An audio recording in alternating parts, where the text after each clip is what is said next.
Hi, and welcome to this video on harvesting firewood.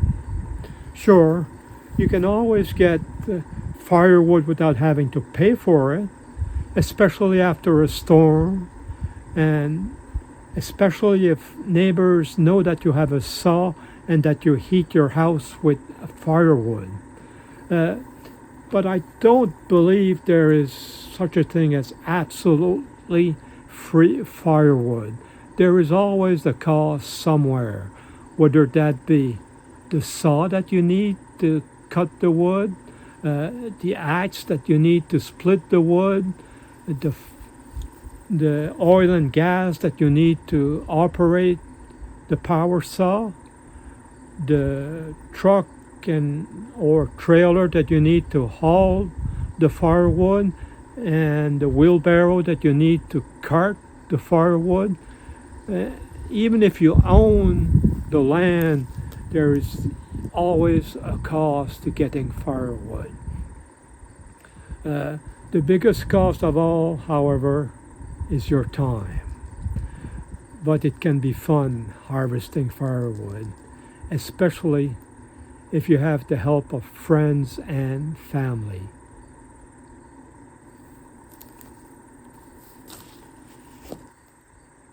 Dog.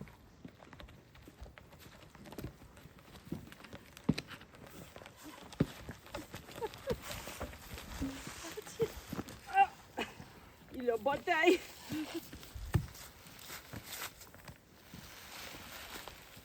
Ça, c'est le plus gros. Ouais, c'est trop gros que c'est dans là. Non, c'est là. Faudra que Jerry s'en occupe.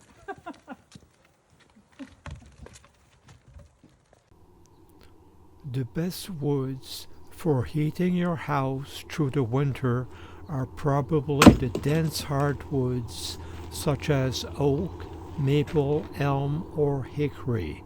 However, these wood species may not be available everywhere, or if they are available, they may have a premium price. Other woods, when properly dried, will also provide good heating when they burn.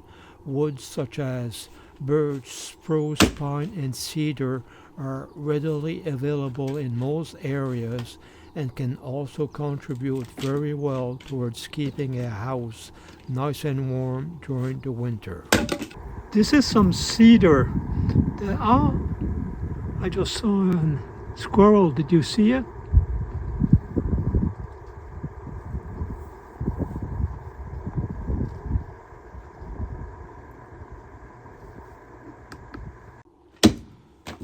The main drawback with these woods is that you will probably need more wood to stay warm than if you burn one of the denser hardwoods. I usually don't burn too much cedar as I find that it burns pretty fast, but I like to use cedar as kindling to start the fire.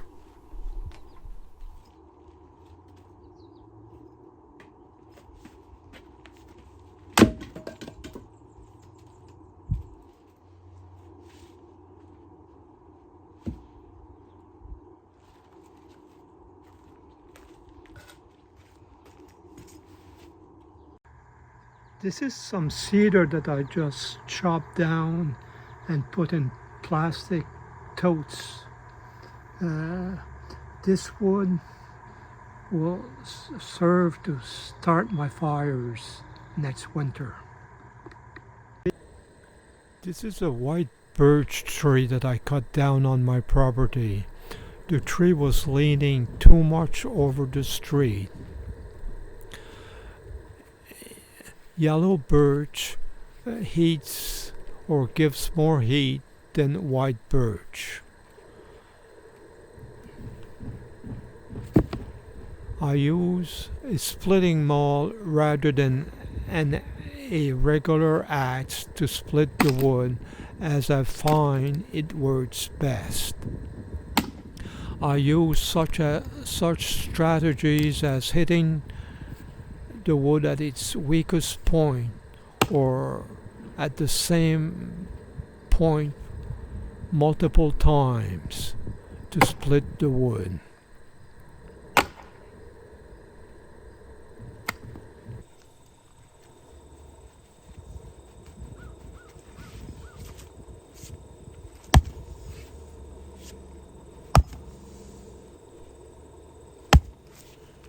Here I started and at one point and continue hitting at the same point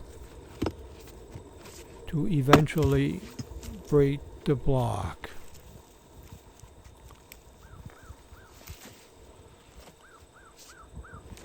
But if some blocks are just too hard to split, as I don't have a wood splitter, I use my power saw to cut the block in half.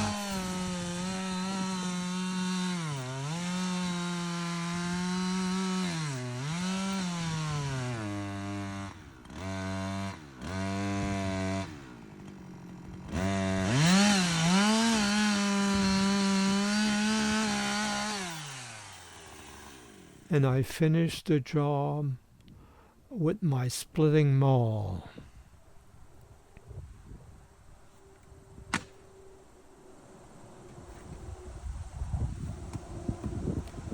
Afterwards, I clean up the wood shavings. These shavings can be used to help start the fires or used as mulch or disposed at the local landfill or disposal facility.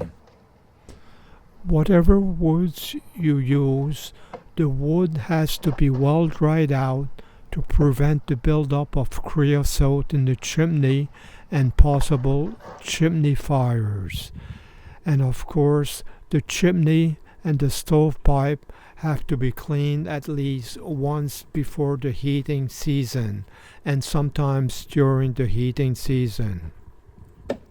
To help the wood dry faster, it is best to split the wood and stack the wood exposed to the sun and wind. If you can get free firewood from whatever source, you should probably not frown on it. The wood will probably take anywhere from 6 months to a year to dry properly. And when the cold weather starts, if you have prepared well enough, you will be able to keep your house heated with your free firewood, or alternatively, keep your wife happy when she heats up her toast over a kitchen wood-burning stove. 3 toasts en même temps.